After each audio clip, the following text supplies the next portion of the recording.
नमस्कार दोस्तों, स्वागत है आपका एक बार फिर से आपके अपने चैनल सनातन ज्योतिष ज्ञान में। दोस्तों, अगर आप अपनी लाइफ में कुछ नया सीखना चाहते हैं तो चैनल को सब्सक्राइब जरूर करिएगा। दोस्तों, सावन सोमवार व्रत में क्या खाएं, क्या नहीं खाएं? सावन में लहसुन प्याज खाएं या ना खाएं? व्रत में नमक खाएं या ना खाएं? सावन में पति पत्नी को दूरी क्यों बनानी चाहिए और कौन से रंग के कपड़े नहीं पहनने चाहिए? ऐसी कौन सी गलतियां हैं जिन्हें सावन के दौरान हमें भूलकर भी नहीं करना चाहिए? साथ ही सावन के इस पवित्र महीने में कितने सोमवार पड़ेंगे और सावन की समाप्ति कब है, आइए जानते हैं सब कुछ इस वीडियो में। दोस्तों, सावन का महीना कोई मामूली महीना नहीं होता। ये महीना साक्षात प्रेम की सौगात लेकर आता है, जिस कारण भक्तों को बड़ी बेसब्री से इंतजार रहता है। सावन का महीना इतना पवित्र होता है जिसका आप अंदाजा भी नहीं लगा सकते। सावन का त्योहार भारत में तो मनाया जाता ही है, लेकिन क्या आप जानते हैं विदेशों में भी सावन का पवित्र महीना बड़े के साथ और खुशी के साथ मनाया जाता है। वैज्ञानिक मानते हैं सावन में प्रकृति आपस में बातें करती है, वातावरण सुगम हो जाता है, हरियाली की उत्पत्ति होती है, नए नए बीज उगते हैं, वर्षा आदि होती है। हर मौसम में हरियाली साक्षात महादेव का स्वागत करती है, महादेव से बातें करती है। आपको बता दें, शास्त्रों में सावन सोमवार का व्रत जो भी महिला या पुरुष करते हैं तो वो व्यक्ति भगवान भोलेनाथ का सर्वाधिक प्रिय हो जाता है। ऐसे व्यक्ति को भगवान भोलेनाथ अपनी शरण में ले लेते हैं। दोस्तों, सावन में कावड़ यात्रा का क्या कहना? शास्त्रों के अनुसार माना जाता है कि सबसे पहले कावड़ यात्रा भगवान परशुराम ने भगवान शिव के समर्पित अपने कंधे पर उठाई थी और तभी से भगवान शिव को प्रसन्न करने के लिए कावड़ यात्रा की जाती है। दोस्तों, लेकिन क्या आप जानते हैं सावन में 10 ऐसे नियम हैं जो आपको जानना बहुत ही आवश्यक है। अगर आप इनका पालन अपने जीवन में नहीं करते हैं तो आपको भगवान शिव के क्रोध का सामना करना पड़ सकता है। आपके पूरे परिवार को गरीबी, निर्धनता और बर्बादी का सामना करना पड़ सकता है। दोस्तों, आज के वीडियो बहुत ही सुंदर है। वीडियो को अंत तक जरूर देखें क्योंकि अधूरा ज्ञान हमेशा खतरनाक साबित होता है। इसलिए वीडियो को पूरा अंत तक जरूर देखें और सच्चे दिल से कमेंट बॉक्स में लिखें हर हर महादेव, ओम नमः शिवाय। वीडियो को लाइक भी जरूर करें। तब सबसे पहले जानते हैं सावन सोमवार व्रत की तारीख। पहले सोमवार का व्रत 10 जुलाई को, दूसरे सोमवार का व्रत 17 जुलाई को, तीसरे सोमवार का व्रत 24 जुलाई को, चौथा सोमवार व्रत 31 जुलाई को, पांचवां व्रत 7 अगस्त को, छठे सोमवार का व्रत 14 अगस्त को, सातवें सोमवार का व्रत 21 अगस्त को और 8वें सोमवार का व्रत 28 अगस्त को रखा जाएगा। अब जान लेते हैं सावन सोमवार के व्रत में क्या खाना चाहिए और क्या नहीं खाना चाहिए। अगर आपने सोमवार का व्रत रखा है तो आप इस दिन सात्विक भोजन ही करें। ये निर्जला व्रत नहीं होता। अगर आपने फलाहार का संकल्प लिया है तो नमक भूलकर भी ना खाएं। आप फल वगैरह ही खाएं और कुछ मत खाना। व्रत में बाहर का गन्ने का जूस मत पीना, उसमें नमक पड़ा होता है। उनके बर्तनों में भी नमक पड़ा होता है और वो नमक आपके मुंह में जाएगा तो आपका व्रत खंडित हो जाएगा। व्रत में डिब्बाबंद जूस भी नहीं पीने चाहिए, उसमें कई केमिकल्स पड़े होते हैं जिससे व्रत टूट जाता है। दोस्तों, सावन में जब भी शुक्रवार का दिन पड़ता है तब खट्टा भूलकर भी मत खाना, क्योंकि माता संतोषी इस दौरान जागृत अवस्था में होती है, वो रुष्ट हो जाएंगी। इस दिन आप पानी, पूरी, इमली की चटनी, खट्टे फल आदि जाने अनजाने में भी मत खाना, क्योंकि इससे माता संतोषी क्रोधित हो जाएंगी। एक बार माता संतोषी रुष्ट हो गई तो आपको जिंदगी भर कष्ट भोगने पड़ेंगे। माता रानी भोली है, पर सावन के महीने में जो भी शुक्रवार के दिन खट्टा खाता है उसे परेशानियों का और माता के क्रोध का सामना करना ही पड़ता है। सावन में साधारण नमक फलों पर लगाकर या अमरूद के बीच में भरकर भूलकर भी नहीं खाना चाहिए।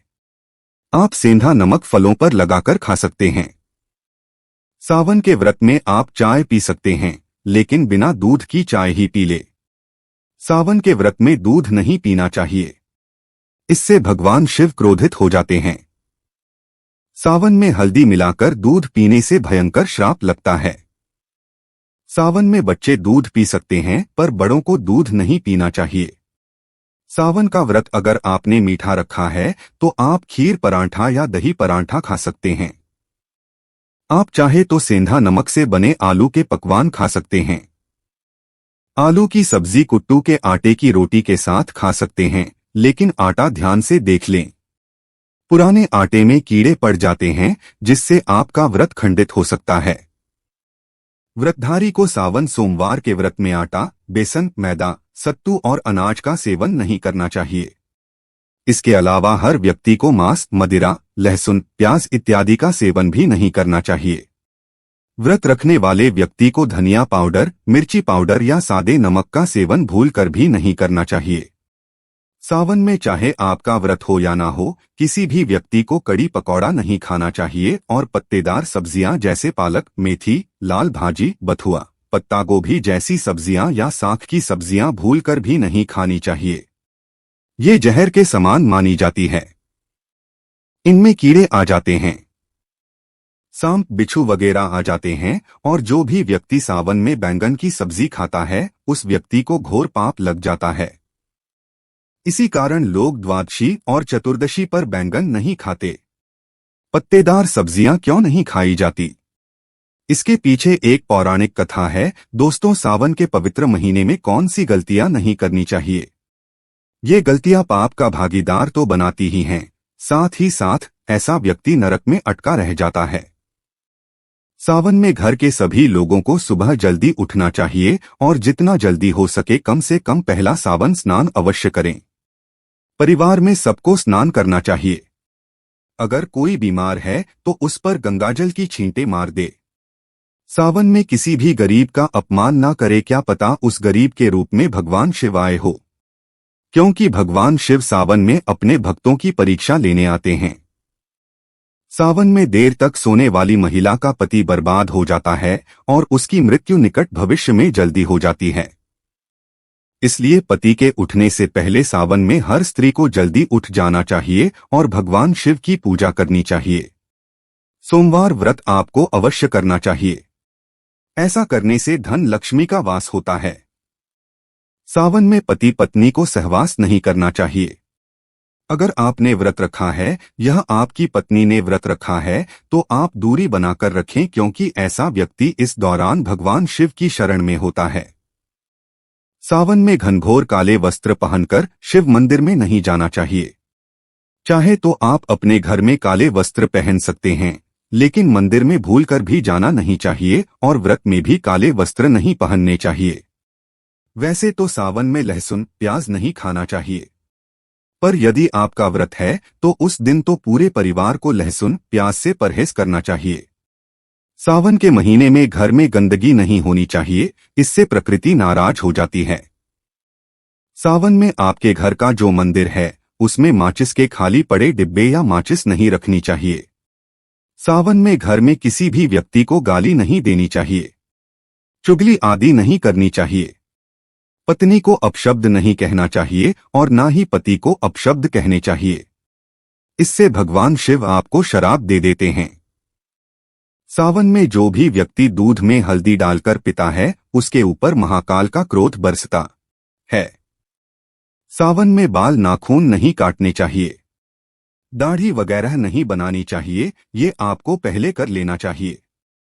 कोई ज्यादा समस्या हो तो आप ऐसा कर सकते हैं, पर शिव जी से क्षमा अवश्य मांग ले। सावन में शरीर पर तेल नहीं लगाना चाहिए। यदि आपका व्रत है तो आप शरीर पर तेल न लगाएं। माता पिता का सम्मान करना चाहिए, क्योंकि माता पार्वती को मां और भगवान शिव को पिता माना जाता है। इसलिए माता पिता में इन दोनों का वास होता है।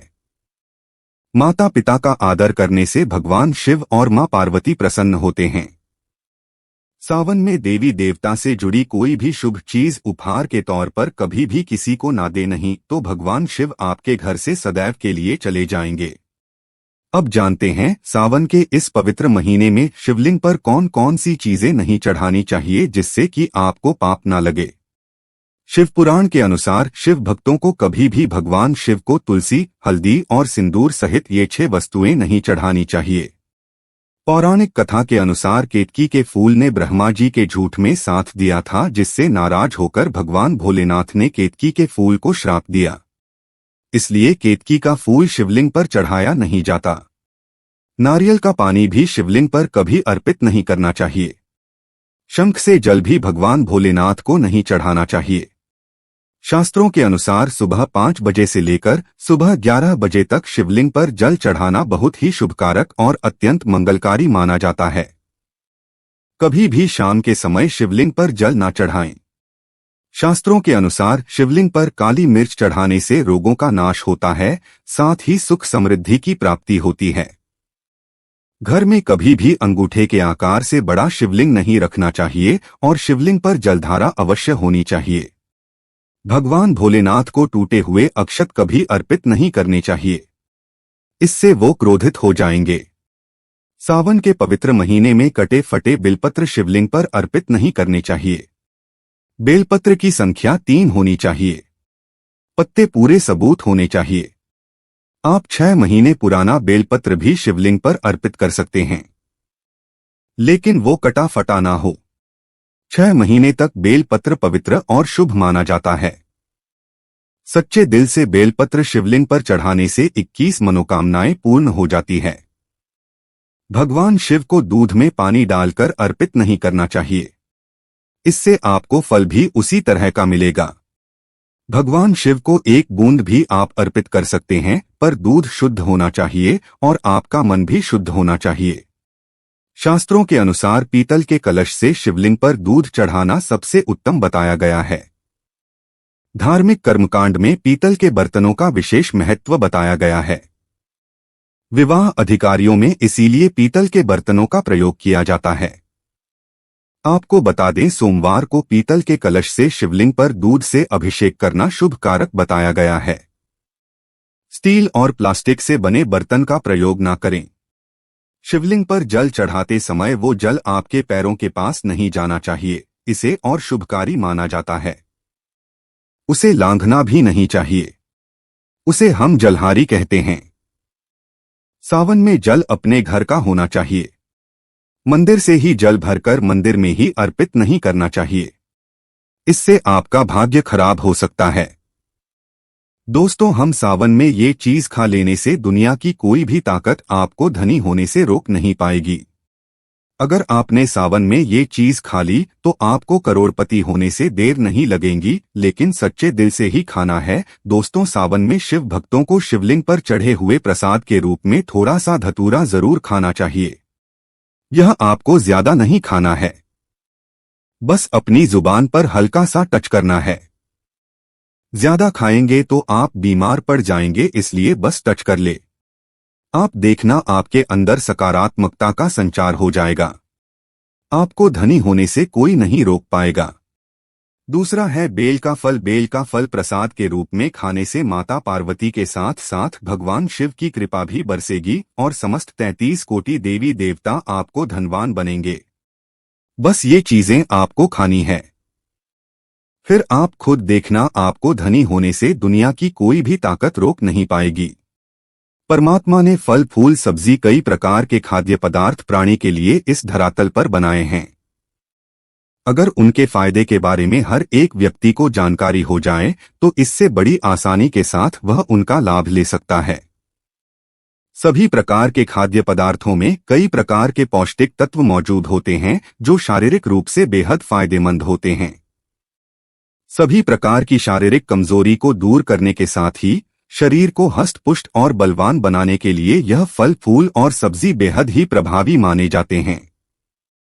दोस्तों, आज का यह वीडियो आप लोगों के लिए बेहद ही महत्वपूर्ण साबित होगा, क्योंकि दोस्तों आज के इस वीडियो में हम आप लोगों को ज्योतिष शास्त्र के मुताबिक 3 ऐसी सब्जियों के बारे में बताने जा रहे हैं जिन्हें अगर आप सप्ताह में 1 दिन की सेवन करें तो इससे आपके जीवन में कभी भी धन की कमी नहीं होगी। धन का आगमन बड़ी तेजी से आपके जीवन में होने लगेगा। इसलिए दोस्तों, वीडियो को अंत तक देखें और चैनल पर पहली बार आए हैं तो सब्सक्राइब अवश्य करें ताकि आने वाली हर वीडियो की नोटिफिकेशन आपको सबसे पहले मिल सके। वैसे तो सब्जी का सेवन हर घर में किया जाता है। इस दुनिया में कई प्रकार की सब्जियां पाई जाती हैं। जिनमें से कुछ सब्जियां ऐसी होती है जिनमें कई प्रकार के पोषक तत्व पाए जाते हैं जो शरीर की सभी प्रकार की बीमारियों को जड़ से खत्म करने के लिए बेहद ही प्रभावी माने जाते हैं।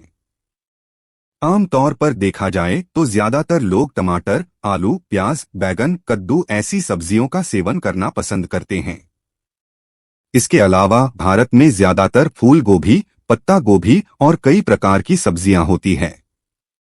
उन्हें बड़े चाव के साथ खाया जाता है। दोस्तों, इन सभी खाद्य पदार्थों में कई प्रकार के पौष्टिक तत्व पाई जाती हैं, लेकिन अगर आप इन्हें मसाले के साथ बनाते हैं तो इनके पौष्टिक तत्वों में कमी आ जाती है। अगर हमारे द्वारा बताए गए इन सब्जियों को अगर आप नियमित रूप से सेवन करना प्रारंभ कर देते हैं तो इससे आपके जीवन में धन का आगमन भी बड़ी ही तेजी से आना प्रारंभ हो जाएगा। इन सब्जियों का नियमित रूप से सेवन करने से धन का अभाव खत्म हो जाता है, माता लक्ष्मी प्रसन्न होती है और जो ग्रह आपका कमजोर होता है वह भी सकारात्मक रूप से आपको फल प्रदान करने लगता है।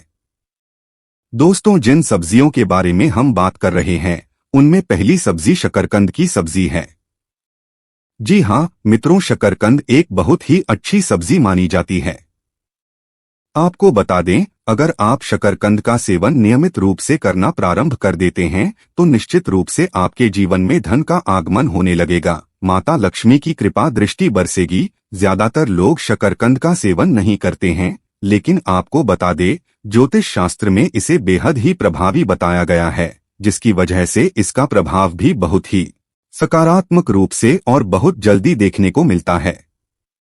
अगर आपने अभी तक अपनी डाइट में शकरकंद को शामिल नहीं किया है तो अभी शकरकंद को अपने डाइट में शामिल कर लीजिए। यह न सिर्फ आपकी सेहत को बेहतर बनाने का कार्य करेगा बल्कि आपकी तिजोरी को भरने का कार्य भी बड़ी सहजता के साथ कर देगा। जिस घर में शकरकंद खाई जाती है उस घर का रुतबा बहुत ही तेजी से बढ़ता है, उस घर में हमेशा सकारात्मक ऊर्जा का संचार होता रहता है, उस घर की प्रतिष्ठा बड़ी तेजी से बढ़ती है। दूसरी सब्जी के बारे में बात की जाए तो दोस्तों वह कद्दू की सब्जी है। अगर आयुर्वेद की दृष्टि से देखा जाए तो कद्दू की सब्जी जो होता है वह कई प्रकार के पौष्टिक तत्वों से परिपूर्ण होता है, जिसकी वजह से ये न सिर्फ खाने में स्वादिष्ट होता है बल्कि हमारे स्वास्थ्य को बेहतर रखता है। साथ ही दोस्तों, शास्त्रों में भी इसे बहुत ही प्रभावशाली माना गया है। अगर आप कद्दू की सब्जी को सप्ताह में एक दिन सेवन करते हैं तो इससे धन का प्रवाह नियमित रूप से आपके घर परिवार में बना रहता है। वैसे तो कद्दू की सब्जी ज्यादातर लोग सेवन करते हैं, लेकिन इसके फायदे के बारे में ज्यादातर लोग नहीं जानते, जिसकी वजह से उसे इग्नोर कर देते हैं। लेकिन अब जानने के पश्चात आप कभी इग्नोर नहीं करेंगे। दोस्तों, अगर तीसरी सब्जी के बारे में बात की जाए तो वह मंगोड़ी का सब्जी है। मंगोड़ी की सब्जी को भी बहुत ही बेहतरीन तरीके से कार्य करने वाला सब्जी कहा जाता है। यह न सिर्फ खाने में स्वादिष्ट होता है बल्कि शास्त्रों के आधार पर देखा जाए तो यह चमत्कारिक रूप से लाभ प्रदान करता है। अगर आप इसका नियमित रूप से सेवन करते हैं तो इससे आपके जीवन में कभी भी धन की समस्या नहीं होगी। माता लक्ष्मी की कृपा दृष्टि सदैव आपके घर परिवार में बनी रहेगी और आपके घर परिवार का हर एक व्यक्ति तेजी से तरक्की करते हुए आगे बढ़ेगा। जी हाँ दोस्तों, यह एक ऐसी शक्तिशाली सब्जी है जो आपकी किस्मत को चमका सकता है, इसलिए नियमित रूप से इसका सेवन करना प्रारंभ कर दीजिए। अगर चौथी सब्जी के बारे में बात की जाए तो दोस्तों वह कड़ी पत्ता की सब्जी है। अगर आप कड़ी पत्ता को अपने सब्जियों में लगाते हैं तो इससे आपके जीवन में धन का आगमन बना रहता है। कड़ी का पत्ता न सिर्फ सब्जियों में खुशबू लाने का कार्य करता है बल्कि यह हमारी किस्मत को चमकाने में भी प्रभावी होता है। अगर आप गुरुवार के दिन किसी सब्जी में कड़ी का पत्ता लगाते हैं तो इससे धन लाभ होता है, आपका मान सम्मान बढ़ता है, प्रतिष्ठा में वृद्धि होती है। गुरुवार का दिन गुरुदेव बृहस्पति को समर्पित माना जाता है, इसलिए गुरुदेव बृहस्पति भी इस दिन कड़ी की सब्जी का सेवन करने से बलवान बन जाते हैं। अगर पांचवी शक्तिशाली सब्जी के बारे में बात की जाए तो दोस्तों वह पालक की सब्जी है। दोस्तों, अगर आप पालक की सब्जी का भी नियमित रूप से सेवन करते हैं तो इससे घर में धन की कमी नहीं होती, हमेशा घर में धन का आगमन होता रहता है। आप पालक पनीर बना करके पूरे परिवार के साथ बड़े चाव के साथ इसका सेवन कर सकते हैं। इसके साथ ही दोस्तों मूली और पालक को सब्जी बनाकर इसका सेवन करते हैं तो इससे आपका राहु भी अच्छी तरीके से रिजल्ट देने लगता है। दोस्तों अगर भोले बाबा की कृपा हो जाए तो काल भी आपका कुछ बिगाड़ नहीं पाएगा, क्योंकि कालों के भी काल हैं। महाकाल सच्चे दिल से कमेंट बॉक्स में लिखें हर हर महादेव, ओम नमः शिवाय। उम्मीद करते हैं आपको जानकारी पसंद आई होगी। ऐसे ही धार्मिक जानकारी दिलाने वाले वीडियो देखने के लिए चैनल को सब्सक्राइब करें, बेल आइकॉन को प्रेस करें। धन्यवाद।